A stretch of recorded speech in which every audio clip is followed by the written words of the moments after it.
History की इस class में आपका स्वागत है। अभी तक आपने सिंधु घाटी सभ्यता, उसके स्रोत के बारे में और सिंधु घाटी का संपूर्ण अध्ययन आपने किया। अब इसके बाद ऋग्वैदिक युग, हम जानते हैं कि जो सिंधु घाटी सभ्यता है उसका समाप्त कब होता है? 1750 ईसा पूर्व में सिंधु घाटी सभ्यता समाप्त होती है और इसके बाद आर्यों का आगमन होता है। लेकिन जो आर्यों के आगमन के साक्ष्य मिलते हैं वो कब मिलते हैं? 1500 ईसा पूर्व, यानी 1500 ईसा पूर्व से वैदिक युग शुरू होता है। आर्यों के आगमन के साथ आर्यों ने वेदों का प्रणयन किया और उसके बाद वैदिक युग शुरू हुआ, तो ये 1500 ईसा पूर्व। बीच में 250 साल का, 250 साल का जो गैप है, ये अभी गैप इतिहासकार भर नहीं पाए हैं कि इस 250 साल का ये कैसे इसका एक्सप्लेनेशन कैसे दें।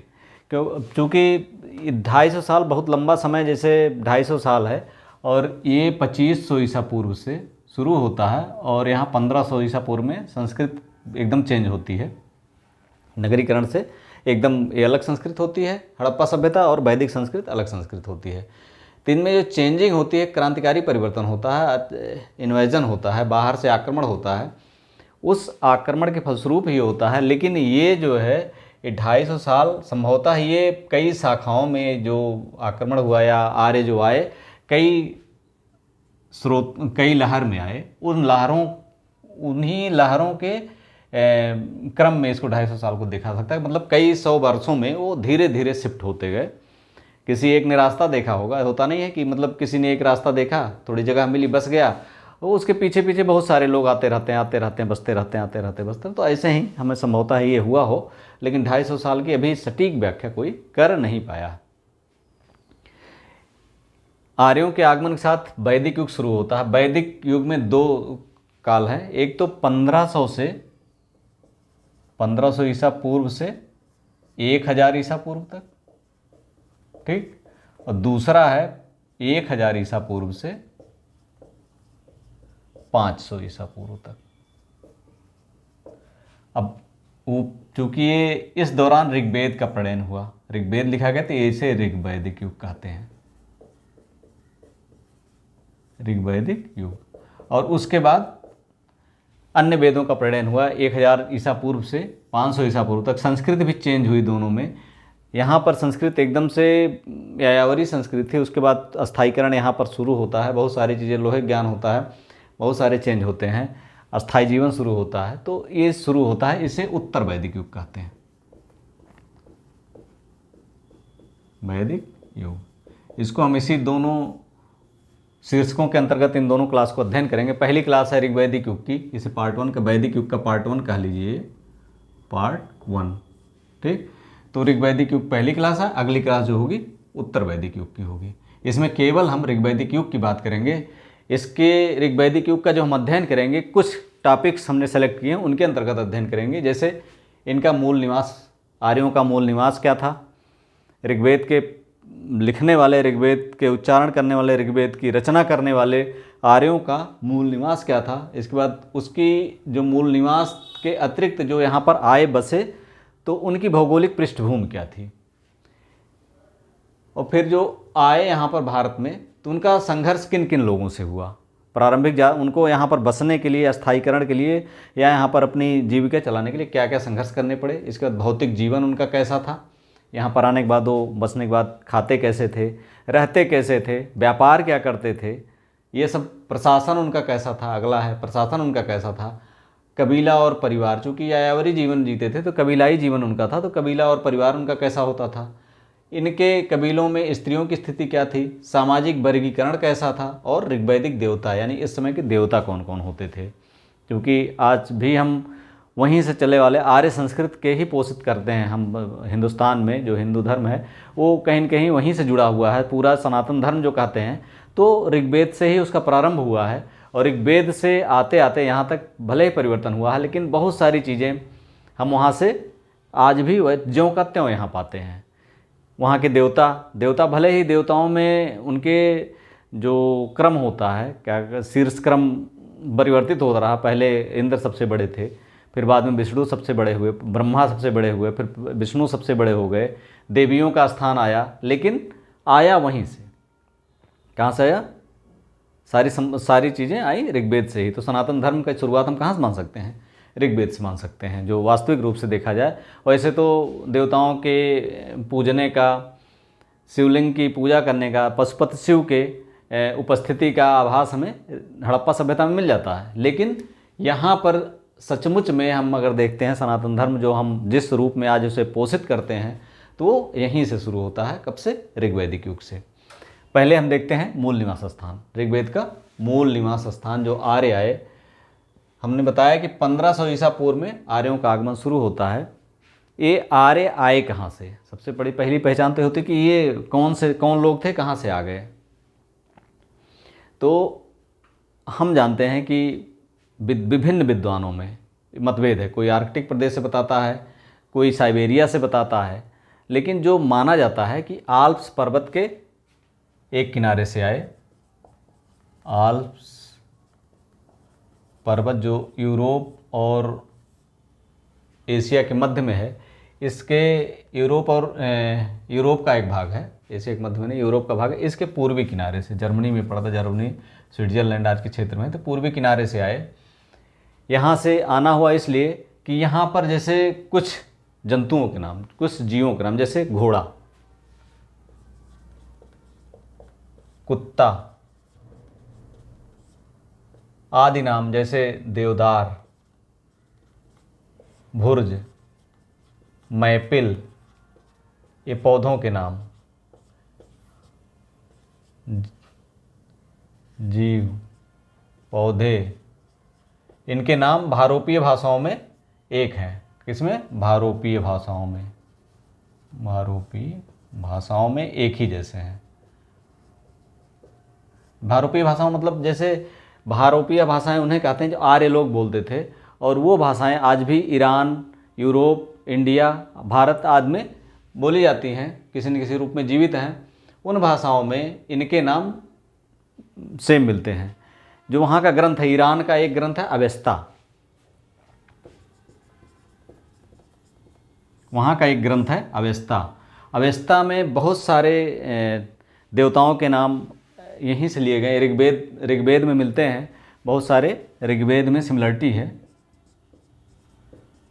ऋग्वेद में सिमिलरिटी है, इसलिए माना जाता है कि आर्य जो आए ईरान के रास्ते भारत में आए, उन्होंने अवेस्ता की वहाँ रचना की, यहाँ पर जो शाखाएं वहाँ रुक गई उन्होंने अवेस्ता की रचना की, और जो भारत आए उन्होंने ऋग्वेद की रचना की।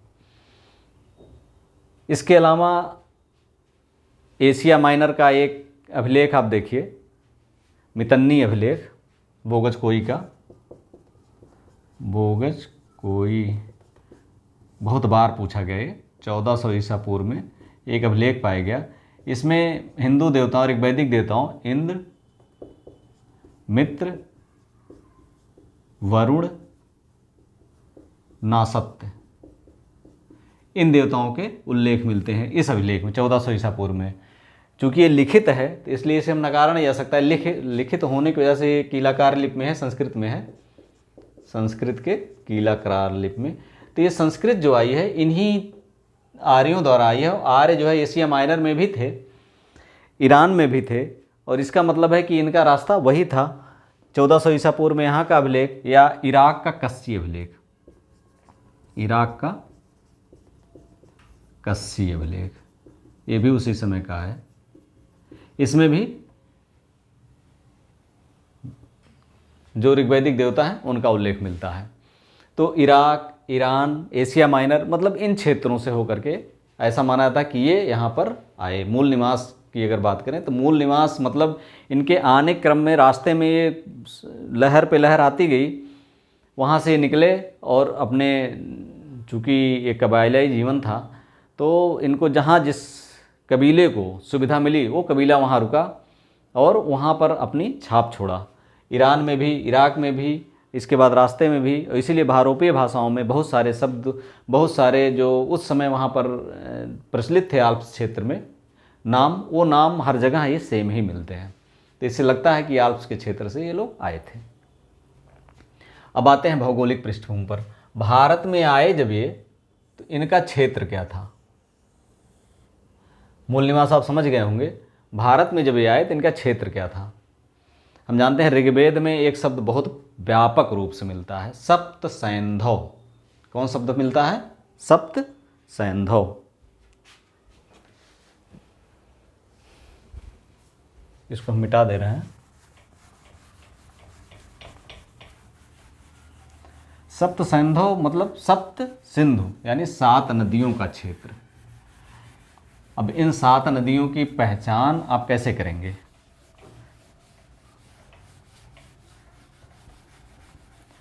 सप्त सैंधव मतलब 7 नदियों का क्षेत्र। सप्त सैंधव मतलब 7 नदियों का क्षेत्र। इनकी पहचान आप कैसे करेंगे? सप्त सैंधव तो स्पष्ट रूप से इनकी पहचान तो नहीं की जा सकती, लेकिन ये तो निश्चित है कि पंजाब, वर्तमान पंजाब का जो क्षेत्र है यही रहा होगा, इससे थोड़ा बड़ा, इससे बड़ा क्षेत्र इसमें रहा होगा। इसमें जो नदियों के उल्लेख मिलते हैं जैसे क्रुम, क्रम, गोमती, क्रम को काबुल, गोमती गोमाल, इसके अलावा सिंधु का वर्णन, सिंधु का तो ओजस्वी वर्णन है, ओजस्वी वर्णन है ऋग्वेद में। इसके अलावा सरस्वती का भी पर्याप्त मात्रा में वर्णन है, जो आज विलुप्त हो गई है राजस्थान में, इसका पर्याप्त वर्णन।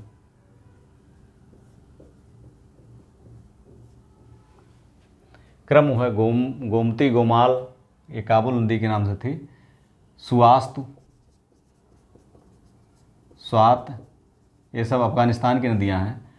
तो इस तरह से नदियों के उल्लेख वहाँ पर मिलते हैं। सुवास्तु है, स्वात, और एक दो नदी और हैं, उनको मैं बता दे रहा हूँ।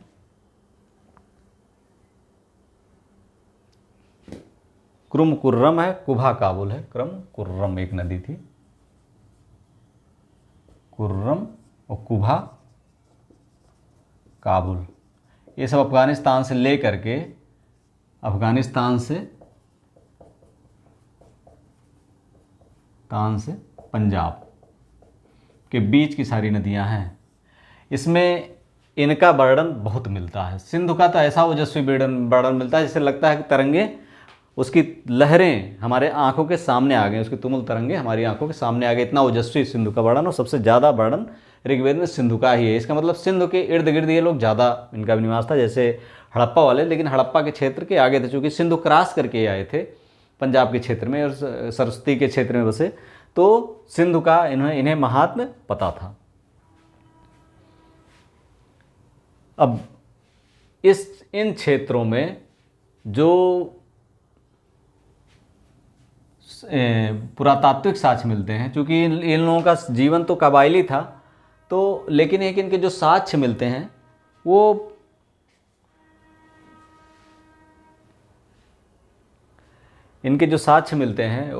पुरातात्विक साक्ष्य मिलते हैं, क्योंकि कबायली जीवन था से बहुत ज़्यादा नहीं मिलते हैं, लेकिन कुछ जो मकान मिलते हैं भगवानपुरा में जो मिला है, तो इससे जो है थोड़े से इनके रिहायशी जीवन के बारे में मिलता है।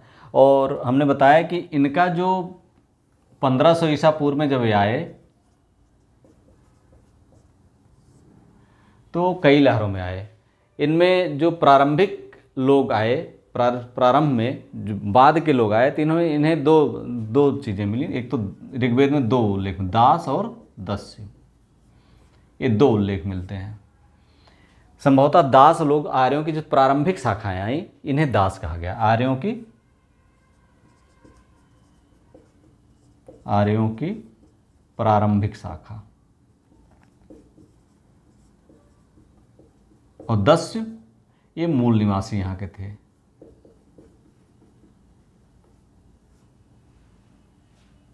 क्योंकि ऋग्वेद में आने के बाद ऋग्वेदिक आर्यों का इनसे संघर्ष का विवरण ऋग्वेद में मिलता है। उनकी लड़ाई कहाँ हुई? आपस में भी हुई, दासों से भी हुई और दस्युओं से हुई। दस्यु लोगों को बार बार, दस्यु हत्या का बार बार उल्लेख है ऋग्वेद में। इसके बाद आते हैं प्रारंभिक जातीय संघर्ष। प्रारंभिक जातीय संघर्ष हमने बताया कि जो प्रारंभिक 1500 ईसा पूर्व में जो दास आए उसके पहले भी, अभी हमने बताया कि यहाँ पर 1750 में पतन होता है, 1750 में हड़प्पा सभ्यता का पतन होता है। 1500 ईसा पूर्व में, ईसा पूर्व है, 1500 ईसा पूर्व में क्या होता है, 1500 ईसा पूर्व में ऋग्वैदिक युग का प्रारंभ होता है, वैदिक युग का। ये 250 सालों में जो सबसे पहली माल्य शाखा आई हो, दास दो आर्य आए और 250 साल बाद जो आए, यानी 250 साल पहले 1750 में ही जो आए वो आए, और जो बाद में आए तो उनमें बहुत 250 साल का अंतर हो गया। तो ये यहाँ के बासिंदे जो हो गए, भले आ रहे थे, बासिंदे हो गए, यहाँ के रच बस गए।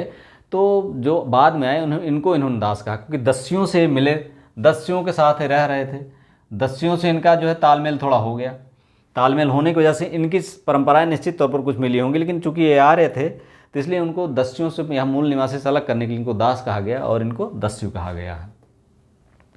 बाद की जो शाखाएं आई जो 1500 ईसा पूर्व के बाद, उनको 1500 ईसा पूर्व के आसपास आई, तो उन जो या जो प्रारंभिक शाखाएं, प्रारंभिक में आए होंगे तो हड़प्पा के लोग रहे होंगे।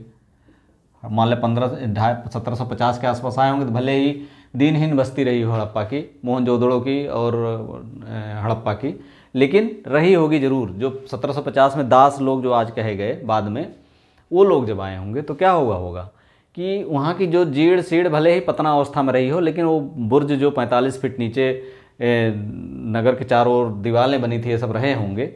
तो निश्चित तौर पर इनसे संघर्ष हुआ होगा। हड़प्पा में हम जानते हैं कि एक गली में सैकड़ों का एक बल्क में हत्या करके कंकाल दिखाई पड़े हैं, दिखे हुए हैं, जिसमें बाड़ाग्र किसी में घुसा हुआ, किसी कुल्हाड़ी के निशान है, तलवार के निशान है, वो चीज़ें हैं। तो वो दिखे होंगे और उनका संघर्ष इनसे हुआ होगा, हड़प्पा लोगों से। इसीलिए ऋग्वेद में, प्रारंभिक ऋग्वेद में इंद्र का जो उल्लेख है, इंद्र को पुरंदर कहा गया है। इंद्र को क्या कहा गया है? पुरंदर। पुरंदर मतलब दुर्ग तोड़ने वाला, तोड़ने वाला। ऋग्वेद में इंद्र को पुरंदर कहा गया है। पुरंदर मतलब दुर्ग तोड़ने वाला। समझ में आ गया होगा आपके। तो इनसे संघर्ष हुआ होगा। इसके बाद जो आता है, जो बात आती है कि इसके बाद जो स्थिति आती है, आते हैं तो यहाँ पर दासों से इनका संपर्क होता है। पहले तो इंद्र का पुरंदर यानी दुर्ग तोड़ने वाला, मतलब निश्चित तौर पे हड़प्पा वाले दुर्ग, क्योंकि आर्य के पहले वाली, बाद वाली शाखाएं या पहले वाली शाखा किसी ने दुर्ग नहीं बताया, घर ही नहीं बनाते थे, दुर्ग कहाँ से बनाएंगे? दुर्ग कौन मिला होगा? हड़प्पा के लोगों ने जो अपने घर बनाए थे और उनका पश्चिमी नगर दुर्गीकृत होता था, तो उन दुर्गों को तोड़ने के लिए जो देवता का उल्लेख किया गया है, जो शक्तियाँ आरोपित की गई, तो इंद्र की बात है वो। इसके बाद और अंदर आए होंगे तो जो पहली शाखाएं, प्रारंभिक शाखाएं होंगी दास। दासों से इनका क्लेश हुआ होगा, क्योंकि बरहना है एक जगह पे, तो जो सटीक जगहें होंगी, रहने लायक होंगी, वास योग्य जगहें होंगी, चारागाह भूमि जहाँ रही होगी, वहाँ पर तो इनका कब्जा था। तो बाद के जो आर्य आए, इनसे लड़ाई हुई। इसके अलावा जो बाकी इनके कब्जे से जो बचा हुआ था, वो 10 लोगों के कब्जे में था। 10 लोग बोला गया कि लिंग पूजक थे और पशुपालन जो है दूध के लिए नहीं करते थे, यानी मांस के लिए करते थे। तो अब इनसे संघर्ष हुआ होगा। इनसे संघर्ष हुआ, 10 तक हत्या को उल्लेख बार बार है ही है। तो ये संघर्ष लगातार चला। हम जानते हैं ऋग्वेद में एक युद्ध का उल्लेख है, दासराग युद्ध। दासराग युद्ध ये कहाँ हुआ था? परुशड़ी नदी के किनारे। परुशड़ी मतलब रावी। कहाँ हुआ था? परुशड़ी नदी के किनारे। इसमें एक तरफ तो भरत जन थे, 2 कबीले मुख्य थे इसमें। एक तो भरत जन थे, भरत जिनके नाम पर भारत का नाम, भारत नाम पड़ा है, भरत जन थे। और दूसरी तरफ 10 कबीले थे, 10 राजा। दसराग युद्ध क्योंकि 10 राजा था। ठीक, इन दोनों में संघर्ष हुआ। दासराग युद्ध इसलिए कहा गया, हालांकि 10 राजा कहा गया, लेकिन 30 से अधिक राजा थे। इसमें भरतों की जीत हुई, भरत कबीले की जीत हुई। और इसमें 5 जो है आर्यजनों के प्रधान थे और 5 आर्येतर जन, शेष आर्येतर जनों के प्रधान थे। जो 10 राजा थे, इसमें 5 आर्यजनों के प्रधान थे और शेष आर्येतर जनों के प्रधान थे। इसमें भरतों की जीत हुई और इस वंश ने बाद में, भरत और पुरु जो पराजित में एक पुरु थे, पराजित राजाओं में सबसे महत्वपूर्ण था पुरु। तो भरत और पुरु बाद में मिलकर के पुरु, ये मिलके हो गए कुरु। इन्होंने उत्तर भारत में अपना राज्य स्थापित किया और जो कुरु वंश था, महाभारत जहाँ पर हुआ उस कुरु वंश का संबंध यहीं से है, कुरु वंश। और बाद में इनकी जोड़ी बनी पांचालों के साथ, और इन्होंने संपूर्ण उत्तर भारत में, हम जानते हैं कि अहिछत्र का क्षेत्र या बरेली वाला क्षेत्र इसमें पांचालों के कब्जे में था। कुरु, इंद्रप्रस्थ कुरु वाला क्षेत्र था। तो ये लगभग उत्तर भारत, पश्चिमोत्तर भारत पूरा इनके कब्जे में, कुरु और पांचालों के कब्जे में बाद में आ गया। इस तरह से हम देखते हैं कि इस समय जो है युद्ध का बहुत महत्व था। युद्ध लगातार होते रहते थे, आपस में राजा लोग लड़ते रहते थे और लड़ते लड़ते जर्जर हो जाते थे। अब अगला तो है भौतिक जीवन इनका कैसा था। भौतिक जीवन की अगर बात की जाए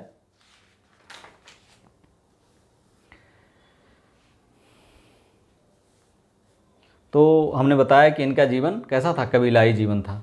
कैसा जीवन था? कबीलाई जीवन था। कबीलाई जीवन में सबसे महत्वपूर्ण क्या होता है? पशु होते हैं। इसको मिटा देता हूँ।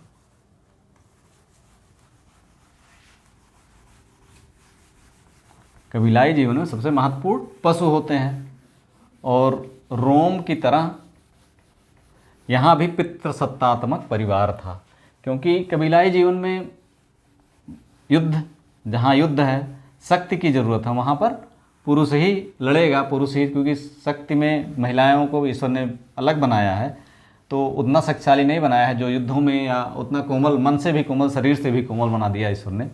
तो यहाँ पर क्या स्थिति थी कि युद्ध, कबीलाई जीवन में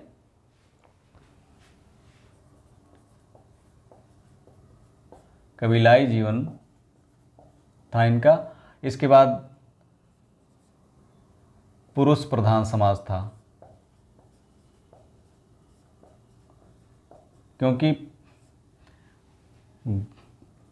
पशुपालन इनका मुख्य व्यवसाय था। चूँकि पशुपालन ये करते थे, इतना इनमें प्रचलित था पशुपालन कि युद्ध को गविष्ट कहा जाता था। गविष्ट मतलब गायों की गवेषणा या गायों का हरण, गायों की गवेषणा या गायों का हरण गविष्ट कहा जाता था। युद्ध का पर्याय था गविष्ट। अब सोच लीजिए, गायों का हरण। और पणी जो थे, एक यहाँ पर पणी होते थे, ये पशुचोर थे। पशुचोर, इनसे सभी डरते थे, क्योंकि पशुचोर के साथ पशु संपत्ति की दृष्टि से, संपत्ति रई कहते थे संपत्ति को, रई की गणना, संपत्ति की गणना पशुओं से होती थी। किससे होती थी? पशुओं से। और पणी क्या होते थे? पशुचोर होते थे, और पशुओं की दृष्टि से, पशुओं की दृष्टि से संपन्न होते थे। ठीक, इनकी गणना, पणी की गणना पशुओं की दृष्टि से संपन्न होते थे, पशुचोर होते थे, और रई की गणना पशुओं से की जाती थी। वहीं अगर बात कृषि की जाए तो कृषि की स्थिति ये थी कि कृषि जो है, कृषि 10,462 श्लोक हैं इसमें। ऋग्वेद में कितने हैं? 10,462 सूक्त हैं। केवल 24 में कृषि का उल्लेख है।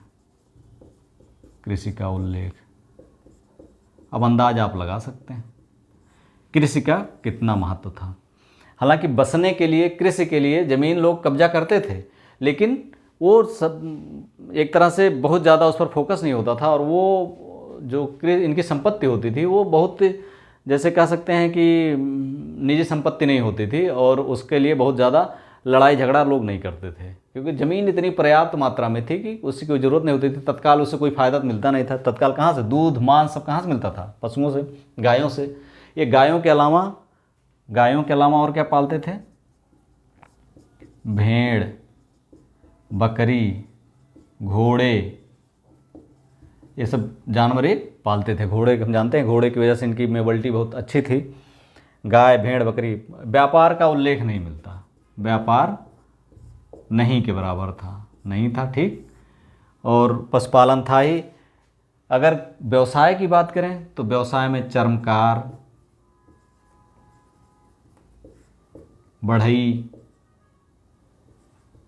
रथकार, तो ये सब व्यवसाय, ये सब शिल्पकार जो है शिल्पकारी चलती थी, क्योंकि उनको जो ज़रूरत होती थी वो चीज़ें यहाँ पर ये चलती थी। तो इनका भौतिक जीवन एक तरह से इसी की तरह का था। इसके बाद प्रशासन की बात आती है। प्रशासन इनका हमने बताया कि कैसा पितृतंत्रात्मक परिवार था। परिवार कैसा था?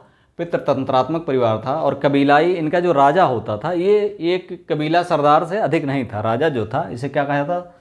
गोप। राजा जो होता था इसे कहा जाता था गोप, गोपति, जनस्य गोपा, जनस्य गोपा। जन शब्द का कबीले के अर्थ में उल्लेख है। जन शब्द कबीले के अर्थ में, इसका जो है लगभग जन शब्द का उल्लेख 170 बार हुआ है, लेकिन सॉरी 275 बार हुआ है। जन शब्द का उल्लेख कितनी बार हुआ? 275 बार, लेकिन जनपद शब्द का एक बार भी नहीं। जनपद शब्द का एक बार भी उल्लेख नहीं है। अब इससे आप समझ सकते हैं कि जनपद का स्त्री या जनपद तो तभी बनेगा ना जब जन वहाँ रुकेंगे। जन रुकता ही नहीं था, कबीला रुकता ही नहीं था, वो चलता रहता था, तो जनपद कहाँ से बनेगा?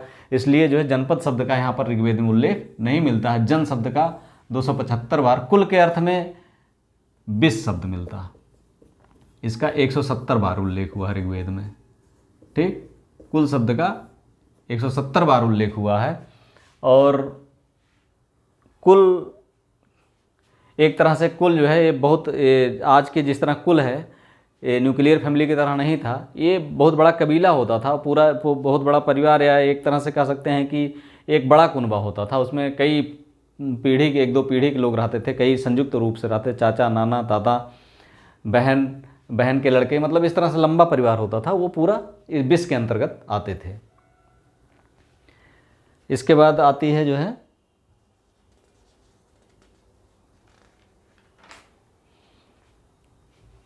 विष।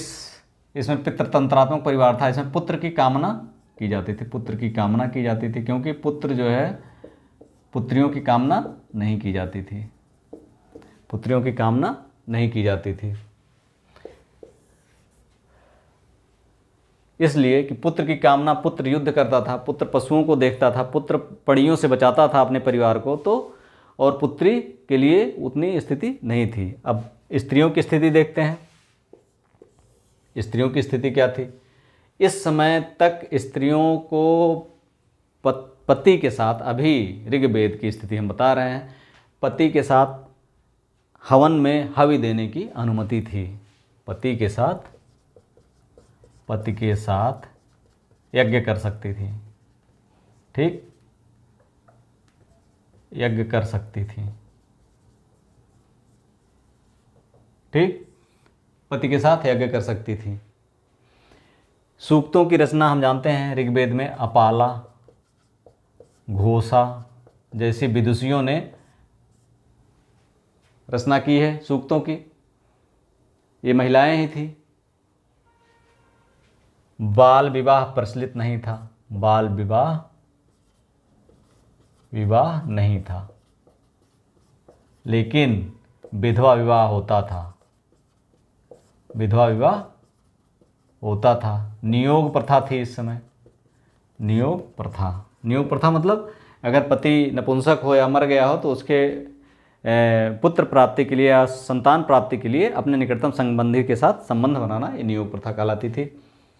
बाल विवाह नहीं था, विधवा विवाह था, नियोग प्रथा थी। कुल मिलाकर स्त्रियां अभी भी और ये अपने अर्थव्यवस्था में हाथ बटाती थी, अर्थव्यवस्था में अपने हिसाब से हाथ बटाती थी। तो इस कुल मिलाकर स्त्रियों की स्थिति कुल मिलाकर के सही थी।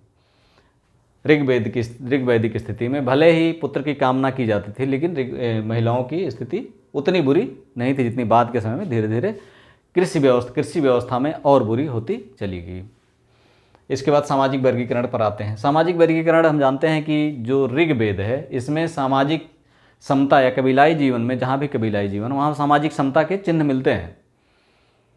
सामाजिक रूप से जो भेद मिलता है, सबसे पहले हम देखते हैं कि जो आर्य आते हैं तो वहाँ दास दस्यु, दास और दस्यु पहले से थे, इन्हीं से विभेद होता है, बाद में इनको निम्न श्रेणी में डाल दिया जाता था। इनको निम्न श्रेणी में, दास और दस्यु को निम्न श्रेणी में डाल दिया गया। 3 वर्ग हुए, एक तो हो गया राजा, दूसरा पुरोहित और तीसरा जनसामान्य।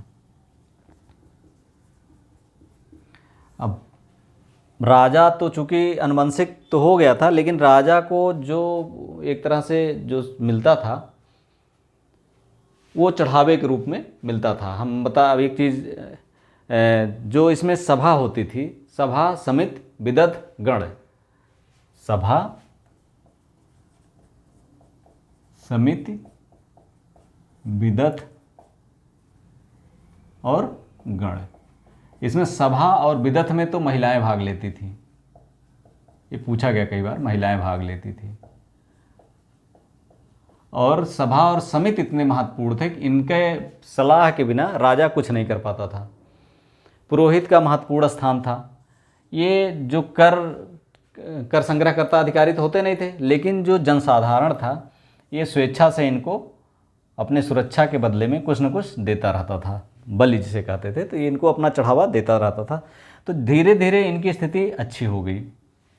जनसाधारण की स्थिति एक तरह से जो कमाक देता था वो वैश्य वाली स्थिति आ गई। तो जो वर्गीकरण मिलता है ऋग्वेद के 10वें मंडल मिलता है, ब्राह्मण क्षत्रिय वैश्य और शूद्र। तो ब्राह्मण क्षत्रिय, तो ये ब्राह्मण क्षत्रिय वैश्य और शूद्र यहाँ पर आ गए, दास और दस्यु। तो ये 4 वर्ग जो है 10वें मंडल मिलता है, जो बाद में जोड़ा गया लगता है। तो इस तरह से स्तरीकरण तो मिलता है, लेकिन स्पष्ट रूप से जाति प्रथा का उत्पत्ति 10वें मंडल मिलती है, बाद की है। तो इसमें इसको उत्तर वैदिक काल के मान सकते हैं, या शुरुआती स्थिति यहाँ पर जाति व्यवस्था की मान सकते हैं आप। अब लास्ट जो हेडिंग है ये है ऋग्वैदिक देवता। इसमें देवता क्या थे? ऋग्वैदिक देवता चूँकि प्राकृतिक शक्तियों के ऊपर आश्रित थे, तो प्राकृतिक शक्तियों का आरोपण पशुओं और मानवों में किया गया, और इसी तरह से देवताओं का सृजन हुआ। इंद्र सबसे महत्वपूर्ण देवता थे, जिन पर 250 सूक्त हैं, इन्हें पुरंदर कहा गया है। इंद्र पर 250 सूक्त हैं, इन्हें पुरंदर कहा गया है। इसके बाद दूसरा स्थान अग्नि का है, अग्नि का 200 सूक्त हैं। क्योंकि अग्नि में जब हवि डालते हैं, हवि के रूप में बलि नहीं दी जाती थी, उसमें अन्न साग जो ये सब डालते थे, तो इनको डालते थे सीधे देवता को, चूँकि देवताओं के सीधे अग्नि पहुँचाते थे, इसलिए दूसरा स्थान इनका था। तीसरा स्थान वरुण का था। वरुण जो है वर्षा या पानी के देवता थे, लेकिन इनको ऋत का देवता भी माना था। ऋत मतलब होता है कि नैतिक व्यवस्था के संरक्षक। कबायली जीवन हो या आज का जीवन हो, एक जो समाज में एक अनुशासन बना रहता है, इस अनुशासन से व्यवस्था चलती रहती है। नहीं तो अव्यवस्था बहुत बुरी तरह फैल जाए और जो नैतिकता है, जो एक विभत्स समाज में परिवर्तित होते देर नहीं लगेगी। अगर ये नैतिकता ना हो, तो उस नैतिकता को संचालित करने वाले वरुण थे, ऋत का संचालन करने वाले वरुण थे। इसके अलावा देवियों का भी उल्लेख है, उषा, अदिति, इनका उल्लेख उसके रूप में होता है, सुबह उषा काल के रूप में या प्रकाश के रूप में होता है। पूषण का विवाह के देवता के रूप में या पशुओं के देवता के रूप में उल्लेख होता है। बाद के समय में अभी इंद्र ही सबसे महत्वपूर्ण ऋग्वैदिक काल में है। हमने बताया कि इसमें बलि नहीं दी जाती थी। क्या किया जाता था? मंत्र पढ़े जाते थे और उसमें शाक और जौ आदि का हवन किया जाता था।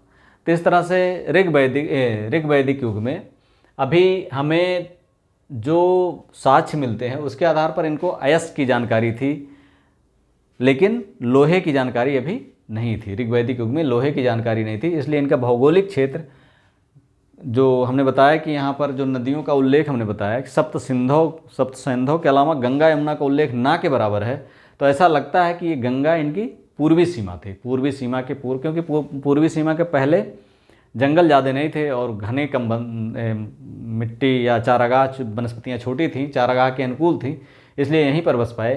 उत्तर वैदिक काल में जब लोहे का ज्ञान होता है, जंगल को काटने में सक्षम होते हैं, तब इनका विस्तार जो है पूरब की तरफ और होता है। अभी ये यहीं प्रदेश संदोष क्षेत्र में, पंजाब के क्षेत्र में ये जमे हुए थे।